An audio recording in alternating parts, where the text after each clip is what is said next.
What is up, YouTube? This is Mikey Air, and we finally got in the Jordan 5s, black with fire red lows. And I just kind of want to unbox it. I'm really excited about the shoe. But first, let's check out the box, which to us sneakerheads is almost as important as the damn shoes themselves. Let's roll.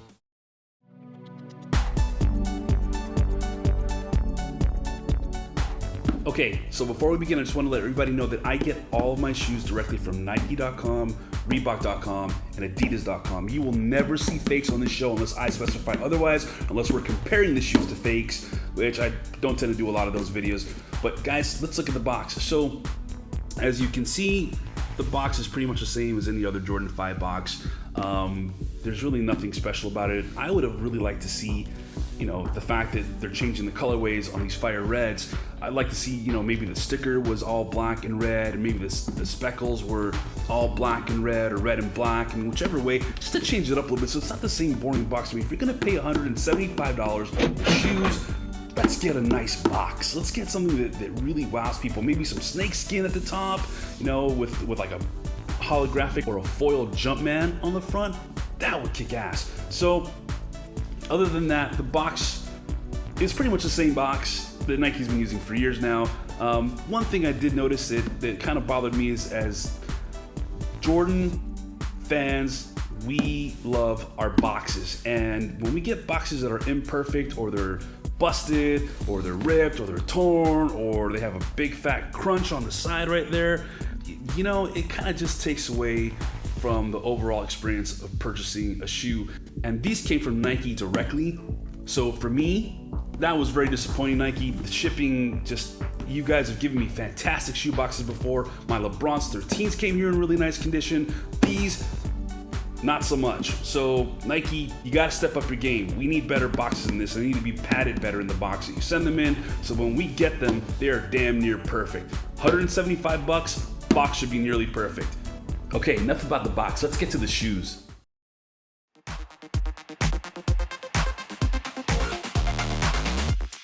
All right, guys, so let's get to the moment we've all been waiting for, and let's go ahead and uncover these kicks and find out what they look like in person. Like your receipt, you can see that.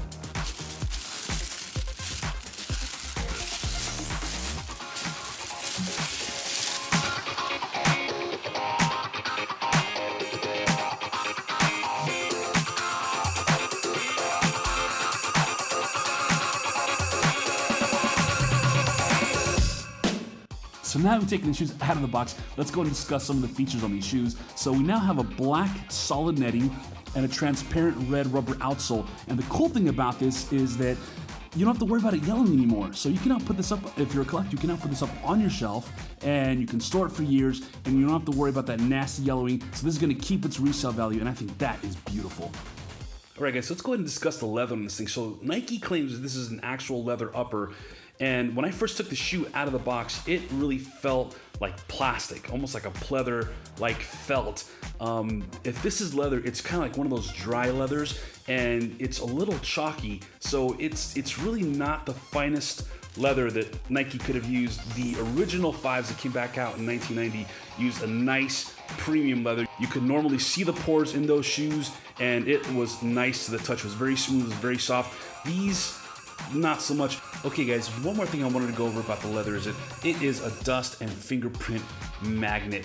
Because of the type of leather that Nike used, it just seems to attract all sorts of dust. And you can see little tiny smudges here, and there, and there, and the lint just seems to accumulate on this thing. So that's one thing to note about the leather, is that it just seems to attract everything.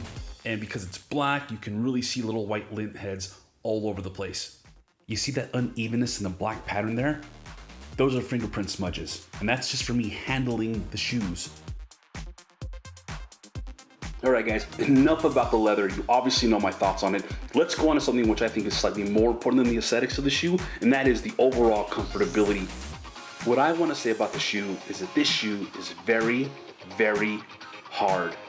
What do I mean by hard? Well, let's start off with the midsole. The midsole is actually made from a different material than the original Jordan 5s or any of the recent releases they've had in the past few years. This feels like you're basically walking on cinder blocks. I'm not sure exactly why Nike made the new midsole so rigid, but they obviously went with a much harder material, and it just does not make for a great, comfortable shoe. And guys, that air bubble might as well be made out of brick.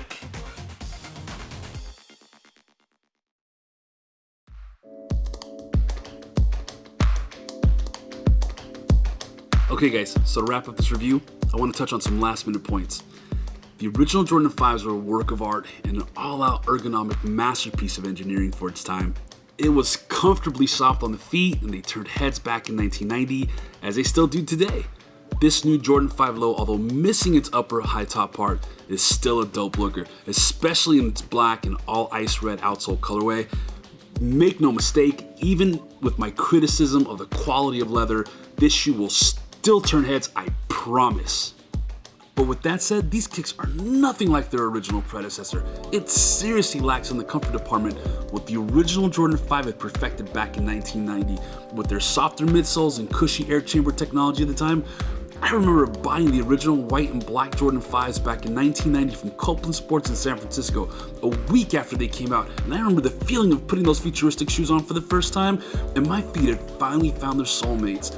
But this time when I put these new Jordan 5 Lows on, it was like my feet had gotten back together with a bitter ex-wife and only did it because of the kids.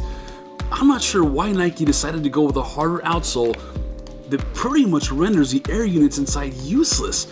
Was Nike maybe thinking that if they provided a harder outsole that the shoes would last longer, or was it simply a cost-saving issue?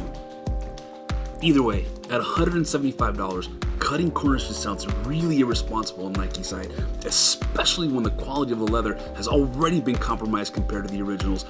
Whatever happened in the remastering of this fan-beloved shoe, Nike fell way off the mark in the quality department and set a higher price while doing it. So, if you're picking up these shoes strictly for the looks of it, or to collect yet another sick-ass colorway, you can't go wrong with the shoe. But if you're looking to rekindle that love affair your feet had with the original Jordan 5s, it's best to stay away from the set. That concludes my review of the Jordan 5 Lows black with fire red. As you know, I'm not keeping the shoes due to comfort issues. They are going back, but thank you so much for joining me. In the next review, we have the Jordan 30s in the Black Cat Anthracite colorway. So hit like, please leave a comment and subscribe. This is Mikey Air, signing out.